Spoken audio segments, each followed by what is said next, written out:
السلام عليكم ورحمة الله وبركاته. بسم الله الرحمن الرحيم. الحمد لله رب العالمين، وصلى الله وسلم على سيدنا نبينا محمد وعلى آله وصحبه أجمعين. أما بعد. Donc nous allons essayer, Inch'Allah Ta'ala, de vous parler, de vous résumer la khutbah de ce vendredi qui s'intitule Le fait de faire le bien, l'amal al-salih.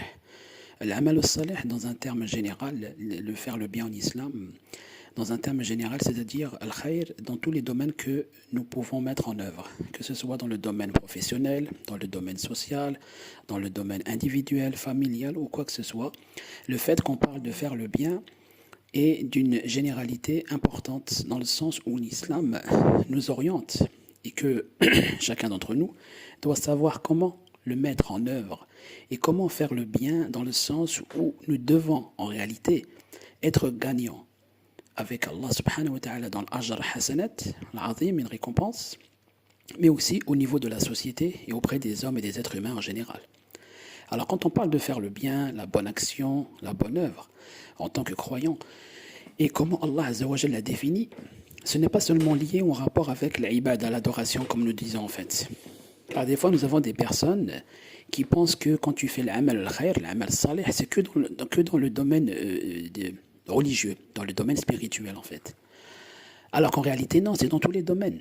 Toute action qui sert à l'homme en général, qui peut apporter des bonnes choses et qui est conforme à ce que Allah azza wa jal aime et qui n'est pas interdit par Allah subhanahu wa ta'ala est considérée comme une bonne action, comme faire le bien. Donc ceci est très important. Par exemple, une femme, une ourte, une sœur qui cuisine, qui fait son ménage, elle accomplit une bonne action, elle fait le khair, elle fait le bien. L'homme qui travaille aussi, qui accomplit une bonne action. Le commerçant qui vend, qui fait ses actes de transaction commerciale, eh bien, il accomplit une bonne action, mais, où là intervient le mais, il faut savoir que tout ce qui est fait doit être conforme à ce que aime Allah Azza wa Jal et qui ne soit pas interdit par Allah subhanahu wa ta'ala, qui soit satisfait. Alors Allah Azza wa Jal dit justement dans le Coran Karim, et accomplissez le bien. Quand il nous a cité ce verset coranique, il nous dit d'accomplir le bien en termes généraux, pas que dans un domaine précis de l'ibada, faqat. Donc il nous demande à tous, ceux qui peuvent accomplir une bonne action, qui fassent le bien, qui fassent une khayrat, comme il se doit et au meilleur possible. Cela aussi permet de faire le bien, d'accomplir des bonnes actions et des bonnes œuvres. Donc tu peux faire le khayr, tu peux faire le bien, tout en étant au service des hommes, par exemple, tout en aidant quelqu'un, tout en travaillant pour toi-même, tout en travaillant dans un cadre associatif, tout en travaillant pour toi-même, dans ton propre compte, dans un commerce, tout en travaillant pour un patron, tout en faisant le khayr auprès des êtres humains en général. Et tout cela peut être intégré dans un domaine d'il récompense dans ce bas monde et une récompense dans le delà. Allah subhanahu wa ta'ala nous dit dans Surat Saba, verset 11, fabrique des cottes de mailles complètes et mesure bien les mailles, donc en parlant au prophète, et faites le bien, je suis clairvoyant sur ce que vous faites. Allah ta'ala nous dit notamment dans Surat Al-Mu'minun, verset 51, ô messager, mangez de ce qui est permis et agréable et faites du bien, car je sais parfaitement ce que vous faites. Et celui qui accomplit un acte et qui le fait à la perfection pour Allah Azza wa Jal, il lui est promis une récompense dans ce bas monde et dans l'au-delà. Donc ce que nous disons en introduction, on a une double récompense, subhanallah. Une récompense avec Allah Azza wa Jal qui nous donne une récompense dans ce bas monde, fait des dunya. Mais en même temps, il nous donne une récompense, fait l'akhira, dans l'au-delà. Donc ça veut dire en réalité, tu es gagnant ici et quand tu vas mourir, tu seras gagnant par la suite. Allah Jalla wa Ala nous dit dans Surat An-Nahl, verset 97, et quiconque mâle ou femelle fait une bonne œuvre tout en étant croyant, nous récompenserons certes en fonction des meilleures de leurs actions. Donc tu vois, la récompense, elle se basera sur la meilleure des actions que tu auras mises en œuvre. Donc tout en étant croyant bien sûr, et quand on parle de l'iman mu'min, tu dois te référer et accomplir ce que Allah Azza wa Jal te demande de faire, c'est-à-dire que ce soit conforme au din. Et ceux qui accomplissent des bonnes actions en respectant les ordres d'Allah Azza wa Jal doivent savoir qu'ils sont en sécurité. Ils seront apaisés et sous l'égide d'Allah Ta'ala dans ce bas monde et dans l'au-delà. Allah Jalla wa Ala nous dit dans Surat Al-A'raf, verset 35, ô enfants d'Adam, si des messagers choisis parmi vous viennent pour vous exposer mes signes, alors ceux qui acquièrent la piété et se réforment n'auront aucune crainte et ne seront point affligés. Donc il y aura la sakina rahma qui descendra, il n'y aura pas de peur et de crainte. Nous serons tous sous la sécurité et la protection d'Allah Azza wa Jal. Allah Ta'ala nous dit en fait que celui qui accomplit les bonnes actions, même sa descendance, subhanallah, sera assuré, protégé et n'aura pas besoin de qui que ce soit. Allah Ta'ala nous donne l'exemple dans Surat Kaf, verset 82, quand il nous parle des enfants qui ont perdu leurs parents et qui étaient orphelins. Allah Ta'ala dit, et quant aux murs, ils appartenaient à 2 garçons orphelins de la ville. Il y avait en dessous un trésor à eux, et leur père était un homme vertueux.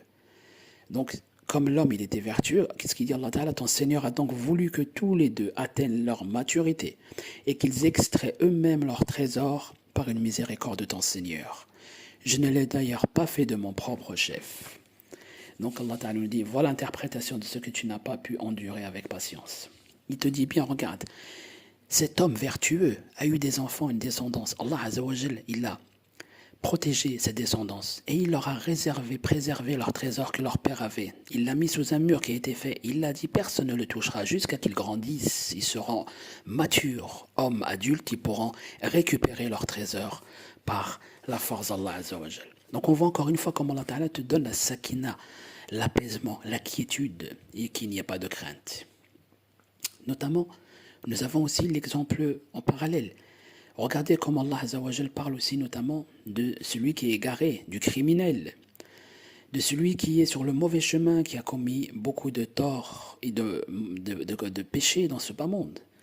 Qu'est-ce qui se passe à cette personne-là, cet individu? Eh bien, regardez sa réaction quand l'ange de la mort vient lui rendre visite. Qu'est-ce qu'il espérerait? Qu'est-ce qu'il demanderait à cet instant-là? Il peut avoir des milliards, il peut être ce qu'il veut dans ce bas monde. À ce moment-là, qu'est-ce qui se passe? Il demande juste de lui laisser, ne serait-ce qu'une minute, pour pouvoir accomplir une seule bonne action, afin de se faire pardonner pour ses mauvaises actions et les remplacer par les bonnes. Subhanallah. Allah Azza wa Jal dit dans Surat Al-Mu'minun, verset 99 à 100.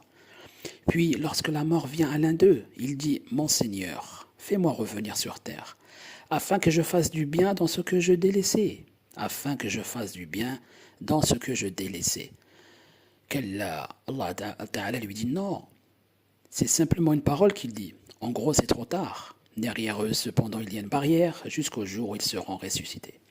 C'est-à-dire qu'il est trop tard. Donc même le criminel, l'égaré, celui qui est sur le mauvais chemin, à ce moment-là, qu'est-ce qu'il espère faire? Subhanallah, au moment où il sait qu'il va mourir et qu'il va quitter ce bas monde et qu'il va rejoindre Allah Azza wa Jal, eh bien, il espérerait revenir pour faire ne serait qu'une bonne action, il khayrat, amal salih. Et nous devons demander de l'aide. Allah Ta'ala, na'am. Soyons vigilants à ce niveau-là. Nous devons insister sur le fait qu'Allah Ta'ala, il faut qu'il nous puisse nous aider pour pouvoir accomplir les bonnes actions et être dans le bien et faire le bien dans tous les domaines. Ce n'est pas facile, justement, et ce n'est pas donné à tout le monde. Regardez les exemples que nous avons dans le Coran Karim. Comme une personne vertueuse, par exemple, qui est citée dans Surat Al-Ahqaf, verset 15.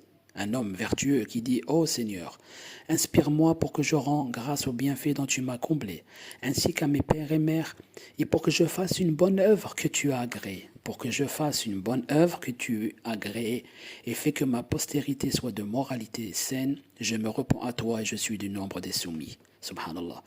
Donc dans ces du'a, dans ce qu'il disait, dans l'invocation qu'il faisait, il demande à Allah Ta'ala de lui faciliter pour qu'il fasse une bonne œuvre, qu'il agrée, qu'il soit accepté par Allah subhanahu wa ta'ala. Et comme faisait notamment dua le prophète Sulayman, alayhi salam, le prophète Salomon, Sulayman, dans Surat An-Naml, verset 19, il dit, il sourit, amusé par ses propos, il dit, permets-moi, ô Seigneur, de rendre grâce par le bienfait dont tu m'as comblé, ainsi que mes pères et mères, et que je fasse une bonne œuvre que tu agrées, et fais-moi entrer par ta miséricorde parmi tes serviteurs vertueux. Donc la même chose, il a fait la même dua que cet homme vertueux. Et fasse, Ya Rabbi, que je puisse accomplir une bonne œuvre que tu agrées. C'est-à-dire que tu acceptes et qu'elle soit parmi les bonnes personnes et les serviteurs d'Allah Azza wa Jal. Donc il faut savoir, barakallahu fikoum, qu'Allah Ta'ala aime la personne qui sait accomplir la bonne action, qui fait bien son travail à la perfection et au meilleur possible, que ce soit un travail de ce bas monde ou une adoration, une ibadah. Donc le musulman excelle et parfait son action pour Allah Ta'ala. Le prophète alayhi salam dit, certes Allah aime que lorsque l'un d'entre vous fait un acte, qu'il le fasse parfaitement. Donc je répète, certes Allah aime que lorsque l'un d'entre vous fait un acte, qu'il le fasse parfaitement. Quand il cite dans ce hadith un acte, il ne dit pas forcément par exemple la prière seulement, ou le jeûne, ou la sadaqa, l'aumône. Non, tout acte. Tu travailles dans une entreprise, fais ton acte, ton travail professionnel à la lettre. Tu travailles dans une association, travaille vraiment bien. Tu aides quelqu'un, fais-le parfaitement. Tu fais des tâches ménagères, fais-le correctement. Tu dois aider dans un domaine, même bénévolement, fils billah, qui n'a pas d'argent, parce qu'il ne faut pas toujours faire que pour l'argent. Il y a aussi des actes et des actions que nous pouvons mettre en œuvre dans notre vie quotidienne qu'il n'y a pas besoin d'être payé. Tu es payé par Allah Ta'ala, par une récompense, par des hasanat. Même cela, ce qu'on appelle l'acte bénévolat, le gratuit, tu dois le faire à la perfection.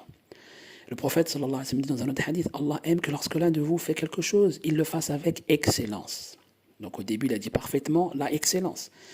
Le prophète sallallahu alayhi wa sallam a dit notamment, Allah Ta'ala a prescrit l'ihsan, l'excellence dans toutes les choses. Tout ce que nous pouvons entreprendre, il doit y avoir l'excellence. Et que l'on n'oublie pas qu'Allah Azza wa Jalla nous a créés afin d'accomplir les bonnes actions et de faire le bien. C'est ce qui en est en effet résumé pour tout être humain qui a été créé dans ce bas monde dans le cadre de l'adoration, mais d'autres domaines.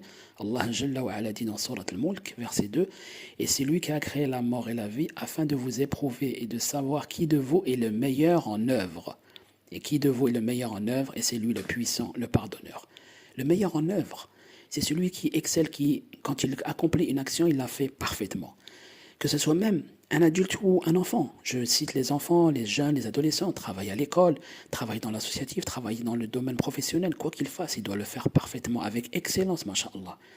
C'est pour cela qu'il faut absolument parfaire ses actions et son travail dans tous les domaines, comme le disent les ulama. Allah Azza wa Jalla attend de toi que tu accomplisses des bonnes œuvres à la perfection, que ce soit des actions de ce bas monde, encore une fois, comme le travail, l'école, le ménage, la cuisine, n'importe quelle action que tu peux mener dans ce domaine, aujourd'hui, dans ce bas monde, et notamment des bonnes actions religieuses, ibadah, que ce soit la prière, l'odo, sadaqa, et tout ce que tu peux mettre en avant. Notamment, il faut avoir la persévérance dans ce bas monde et dans le dollar pour faire le bien et en faire une habitude. Il faut que ça soit une habitude. Et la base de la réussite pour le mu'min, le croyant, dans tout ce qu'il peut accomplir, est d'accomplir le bien, encore une fois, avec excellence. Allah subhanahu wa ta'ala ne dit-il pas, et quiconque croit en Allah et fait le bien, il le fait entrer au jardin sous lesquels coulent les ruisseaux pour y demeurer éternellement. Allah lui a fait une belle attribution. Donc Allah Azza wa Jalla dit, encore une fois, celui qui croit en Allah et fait le bien.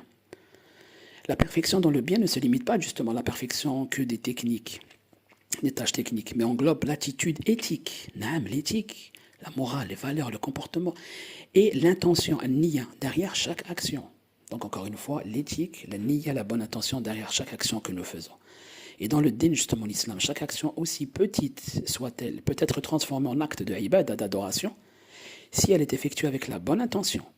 Ainsi, par exemple, travailler dans un domaine, quel que soit, avec excellence, est non seulement un devoir professionnel, par exemple, mais aussi une responsabilité spirituelle. Subhanallah. Vous voyez comment Allah Azza wa Jalla transforme.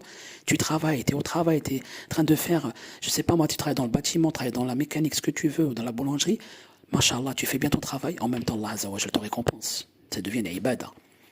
Donc soyons donc, barakallahu fikum, assidus, persévérants dans notre iman en accomplissant des bonnes actions, faire le bien dans tous les domaines, afin qu'Allah Azza wa Jalla soit satisfait de nous.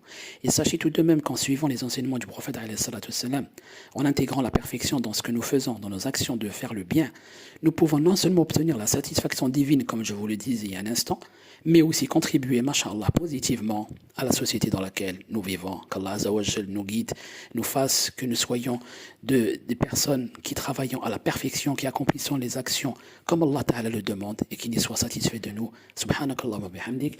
Nashhadu an la ilaha illa anta nastaghfiruka wa natubu ilayk. Walhamdulillahi rabbil alamin. Barakallahu fikum.